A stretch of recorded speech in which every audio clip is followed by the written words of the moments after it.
আসসালামু আলাইকুম ভিউয়ার্স, আশা করি সকলেই ভালো আছেন। আপনাদের দোয়ায় আমিও ভালো আছি।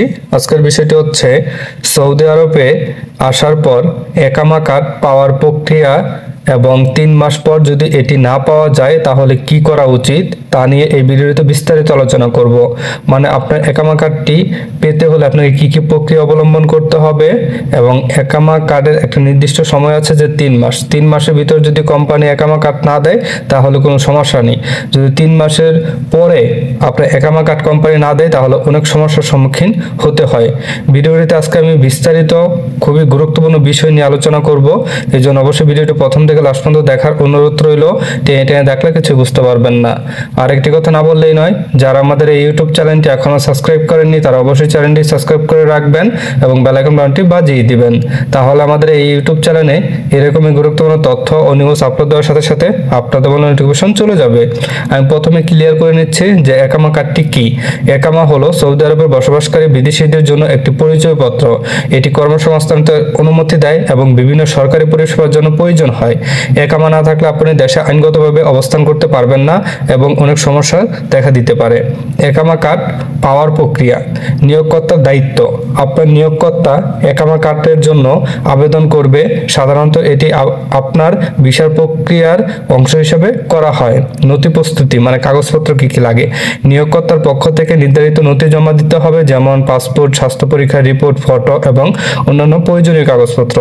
এবং স্বাস্থ্য পরীক্ষায় কি কি আপনাকে পরীক্ষা করবে, মেডিকেল টেস্ট করবে, এরকম একটি ভিডিও লিঙ্ক আমি আমার এই ভিডিও ডেসক্রিপশনে দিয়ে দিব, সেখান থেকে দেখে আসতে পারেন। সরকারি ফি। একামা প্রক্রিয়ায় কিছু ফি প্রদান করতে হয় যা নিয়োগকর্তা বহন করবে। এটা আপনি মালিকের আন্ডারে আসেন বা কোম্পানির আন্ডারে আসেন, এটা বহন করে সম্পূর্ণ মালিক মানে কোম্পানি অথবা মালিক। 3 মাস পর একামা না পাওয়ার কারণে যদি আপনি 3 মাস হয়ে গিয়েছে এখন একামা পাননি, সেই ক্ষেত্রে কি সমস্যা। কিছু সময় নিয়োগকর্তা একামার প্রক্রিয়া সম্পন্ন করতে বিলম্ব করে। আপনার নথিতে কোনো ভুল থাকলে অথবা কোনো নথি মিসিং থাকলে মানে নথিটা জমা দেয়নি, এরকম অবস্থায় একামার প্রক্রিয়া বিলম্বিত হতে পারে। তারপর সরকারি কর্মকর্তার দায়িত্ব। কখনো কখনো সরকারি কর্মকর্তার পক্ষ থেকে প্রক্রিয়া দেরি হতে পারে। একামা না পাওয়ার পর কি করবেন। নিয়োগকর্তার সঙ্গে যোগাযোগ করুন। প্রথমে পদক্ষেপ হিসাবে আপনার নিয়োগকর্তার সঙ্গে যোগাযোগ করুন। তাদেরকে জিজ্ঞাসা করুন কেন একামা কার্ড এখনো পাননি। নিয়মিত যোগাযোগ করুন এবং সমস্যার অবস্থান জানতে চেষ্টা করুন। 2. যাওয়াজাত অফিসে যাওয়া। আপনার নিয়োগকর্তার মাধ্যমে বা নিজে যাওয়াজাত অফিসে প্রবাসী বিষয়ক অফিস যেতে পারেন। অফিসে গিয়ে আপনার সমস্যা তুলে ধরুন, সেখানে আপনাকে কিভাবে সাহায্য করা যেতে পারে তা জানান। তাদের কাছে আপনার কাগজপত্র এবং আবেদন সংখ্যা থাকলে এটি কাজে লাগান। শ্রম অফিসে রিপোর্ট করা। যদি নিয়োগকর্তা কোনো পদক্ষেপ না নেয় তাহলে স্থানীয় শ্রম অফিসে অভিযোগ করতে পারেন। শ্রম অফিস আপনার অভিযোগ গ্রহণ করে এবং প্রয়োজনীয় ব্যবস্থা নেবে। তাদের সাহায্য নিতে চাইলে আপনার অভিযোগের সাথে প্রমাণ যেমন ইমেল, চ্যাট জমা দিতে পারেন। মানে ইমেল করার মতো একটা কিছু চ্যাট, যেভাবে চ্যাট করে সেটা একটা জমা দিতে পারেন। দূতাবাস বা কনসুলেটের সাহায্য। আপনার দেশটির স্থানীয় দূতাবাস বা কনসুলেটের সঙ্গে যোগাযোগ করুন। তারা আপনাকে বিভিন্ন আইনগত পরামর্শ এবং সহযোগিতা দিতে পারে। এখানে আপনি আপনার পরিস্থিতি বুঝিয়ে বলতে পারেন এবং তারা প্রয়োজনীয় পদক্ষেপ নিতে পারে। আইনগত সাহায্য নেওয়া। যদি সমস্যা মেটাতে পারছেন না কোনো কারণেই তাহলে আইনগত সাহায্য নেওয়ার বিষয়ে চিন্তা করতে পারেন। স্থানীয় আইনজীবীর সাহায্য নিয়ে আপনার অধিকার সম্পর্কে জানুন এবং কিভাবে আইনি পদক্ষেপ নিতে হবে তা পরিষ্কার করুন। কিছু টিপস আমি আমার পার্সোনালভাবে আপনাদের দিচ্ছি। যেরকম কাগজপত্র সংরক্ষণ। সব ধরনের কাগজপত্র সংরক্ষণ করুন, এতে সমস্যা হলে প্রমাণ হিসাবে কাজে লাগবে। স্থানীয়ভাবে যোগাযোগ করুন। নিয়োগকর্তা বা অফিসের সঙ্গে নিয়মিত যোগাযোগ রাখুন। সচেতন থাকুন। আইনগত বিষয়গুলো সম্পর্কে সচেতন থাকুন এবং আপনার অধিকার সম্পর্কে জানুন। একামা কার্ড পাওয়া খুবই গুরুত্বপূর্ণ। এটি আপনার কাজের অধিকার এবং আইনগত অবস্থান নিশ্চিত করে। যদি আপনার একামা কার্ড না আসে তাহলে দ্রুত পদক্ষেপ নেওয়া উচিত। নিয়োগকর্তার সঙ্গে যোগাযোগ করা, স্থানীয় অফিসে রিপোর্ট করা এবং প্রয়োজনীয় আইনগত সাহায্য নেওয়া সবসময় গুরুত্বপূর্ণ। যদিও আর বিস্তারিত কোনো নির্দিষ্ট দিক জানার প্রয়োজন হয় আমাদেরকে জানাতে পারেন, আমাদের কমেন্টে জানাতে পারেন, আমাদের ফেসবুক পেজে যোগাযোগ করে আমাদের জানাতে পারেন যে আর কি কি বিস্তারিত নির্দিষ্ট দিক জানার আপনার প্রয়োজন। এবং যারা সৌদিতে বসবাস করছেন আপনার একটা নির্দিষ্ট একটা টাইম আছে কোম্পানি বা কফিলের আন্ডারে থাকা অবস্থায়। সৌদিতে আসার পরে কিন্তু আপনি সাথে সাথে একামা কার্ডটি পাবেন না। একামা কার্ডটি একটা নির্দিষ্ট টাইম হচ্ছে 3 মাস। 3 মাসের ভিতরে আপনাকে একামা কার্ড প্রদান করতে হবে। 3 মাসের একদিন উপরে গেলে আপনি সৌদিতে অবৈধ হিসেবে গণ্য হবেন, মানে আপনি আকামা না থাকলে আপনি অবৈধ হিসেবে গণ্য হবেন। এই ক্ষেত্রে আপনি নানান ধরনের সমস্যার সম্মুখীন হতে পারেন। আপনি যে বিল্ডিং এ আছেন সেই বিল্ডিং এ যদি কোনো কারণে চেকিং হয় তাহলে আপনি সেখানে অবৈধ হিসেবে আপনাকে পুলিশেরা আটক করবে। এবং আপনি যদি কোনো ধরনের মানে যাদের কোম্পানি বা যেটা যদি বাড়িতে চেক না আসে সচরাচর, তাহলে আপনার যে বাউন্ডারি মানে যে নির্দিষ্ট এলাকা সেটার বাহিরে এলাকাকে আপনার বাড়ির বাহিরে গেলেই যদি পুলিশের সামনে পড়েন, পুলিশ আপনাকে জিজ্ঞাসা করবে আপনার আকামা আছে কিনা।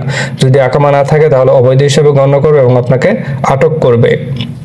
সেই ক্ষেত্রে আপনি কিছু বিষয় যেগুলো আমরা বাস্তব ধারণা থেকে বলছি, সেক্ষেত্রে আপনার কিছু বিষয় আছে আপনি আপনার মালিক অথবা কফিল যাই থাকুক না কেন তাদের সাথে প্রথমে আলোচনা করবেন যে আমার 3 মাস হয়ে গিয়েছে কিন্তু আমি আমার আকামাটি পাচ্ছি না, কি কারণে পাচ্ছি না, কি সমস্যা, সেটাও আপনি নির্দিষ্টভাবে জানার চেষ্টা করবেন। এই সবকিছু যদি দেখতেছেন যে আপনার সবকিছু ঠিক আছে, কোম্পানি কোনো কারণে আপনাকে আকামাটা প্রদান করছে না বা আকামা সম্পর্কে কোনো ধরনের আপডেট আপনাকে জানাচ্ছে না, সেই ক্ষেত্রে আপনি জাওয়াজাতে সাহায্য নিতে পারেন। জাওয়াজাত সাহায্য যদি কোনো কারণে আপনি জাওয়াজাতে সাহায্য নিতে না পারেন তাহলে আপনি মামলা করতে পারেন কোম্পানির নামে। সেক্ষেত্রে কি একটি ক্ষতি হবে, কোম্পানির একটি মানে একটা ইনফরমেশন সরকারি খাতায় যাবে যে এই কোম্পানি এই সমস্যা করে শ্রমিকদের সাথে, শ্রমিকদের নতুন নিয়ে আসে কিন্তু আকামা তৈরি করে দেয় না। সেক্ষেত্রে একটি এন্ট্রিভুক্ত থাকবে, এই কোম্পানির একটি রেকর্ড থাকবে। আপনি কিন্তু এভাবে সরকারকে আপনি সহযোগিতা করতে পারেন। সেক্ষেত্রে আপনার কোনো ক্ষতিগ্রস্ত আপনি হবেন না। সরকারিভাবে আপনি সরকারকে এটা জানাবেন যে আমাকে কোম্পানি এনেছে কিন্তু আমাকে তার আকামা দিচ্ছে না। এক্ষেত্রে আপনার কোম্পানি, এক্ষেত্রে আপনি সরকারকে সহযোগিতা করছেন। সরকার আপনার কাছে সবসময় মানে একটি স্থিতিশীল একটা পরিস্থিতি তৈরি রাখবে। আপনার কোনো সমস্যা হলে তারা সহযোগিতা করার জন্য প্রস্তুত হয়ে থাকবে। আর যারা নতুন আসবেন সৌদি আরবে, আপনারা 1 মাস 2 মাস 3 মাসের জন্য মানে এত তাড়াহুড়া করবেন না, আকামার জন্য কিছুদিন ওয়েট করবেন। আকামা কার্ডটি অত্যন্ত গুরুত্বপূর্ণ সৌদি আরবে। এই জন্য যারাই সৌদি আরবে আসবেন আগে আপনি কোম্পানি সম্পর্কে সচেতন হবেন যে এই কোম্পানিটা কি ভালো না খারাপ।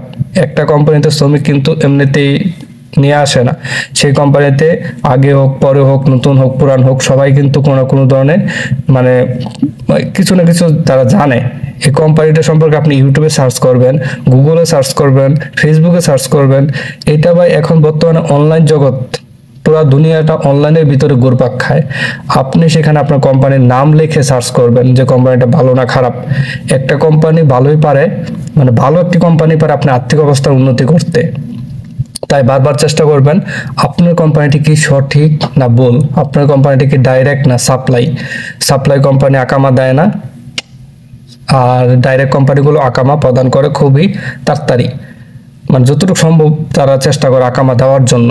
আপনারা সবসময় মাথায় এটা রাখবেন যে আপনার কোম্পানিটি কি ডাইরেক্ট না সাপ্লাই। সৌদি আরবে এরকম হাজারো মানে কোম্পানি আছে, সাপ্লাই কোম্পানি, ডাইরেক্ট কোম্পানি। আপনি নানান ধরনের ভিডিও দেখে আসতে পারেন ইউটিউব চ্যানেলে, বা আমার এই ভিডিও ডিসক্রিপশনে একটি ভিডিও আমি আপনাদের জন্য দিয়ে রাখবো, মানে লিঙ্ক দিয়ে রাখবো, সেখান থেকে আপনি দেখে আসতে পারেন যে একটা ডাইরেক্ট কোম্পানি একটা সাপ্লাই কোম্পানির মধ্যে পার্থক্য কি। ভিডিওটি ভালো লাগলে অবশ্যই লাইক কমেন্ট শেয়ারের মাধ্যমে অন্য বন্ধুদের দেখার সুযোগ করে দিবেন। কোনো কিছু জানার থাকলে অবশ্যই আমাদের ফেসবুক পেজ অথবা গ্রুপে জয়েন হয়ে জানাতে পারেন। খোদা হাফেজ।